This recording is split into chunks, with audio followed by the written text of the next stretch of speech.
सुट्टीचा दिवस म्हणजे बाहेर फिरण्याचा दिवस असं एक आमचं गणितच झालं आहे. आणि आमच्या इथे ना एक मंदिर आहे, तर न सांगता पै अगदी तिथे नित्यनेमाने नमो बाप्पा करते, त्याशिवाय तिचं पुढे जाणंच नाही आहे.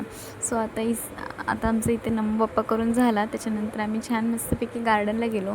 मुलं झाल्यावर ना असंच असतं, गार्डन आता आम्हाला जेवढं कळायला लागले ना तेव्हापासून आमची प्रत्येक सुट्टी पहिलं आमचं गार्डन हेच पॉईंट असतं फिरण्याचं. त्याच्यानंतर गार्डनला छान खेळलो आणि मस्त इथे पाणीपुरी एन्जॉय केली. तिलासुद्धा एक सुकीपुरी घेतली होती, कारण आम्ही जे खातो आमच्या मॅडमला खायचंच असतं. सो आणि जेव्हा पण आम्ही बाहेर येतो ना, येवलेचा चहा आम्ही कंपल्सरी पितो. मला खूप जास्त आवडतो येवलेचा चहा. तुम्ही पिता की नाही ते मला सुद्धा कमेंट करून सांगा. आणि चहासुद्धा तिला पाहिजे होता, त्यामुळे चहासुद्धा थोडासा टेस्ट करायला दिला तिला. तसं फारसं देत नाही मी तिला. आणि त्यानंतर छान असं फिरलो, थोडंसं इकडे तिकडे बघितलं, थोडी शॉपिंग केली आणि लास्टला आलो तर सुद्धा खाल्ला आणि दिवसाचा शेवट असं थंडगार कलिंगड खाऊन केला. बाय.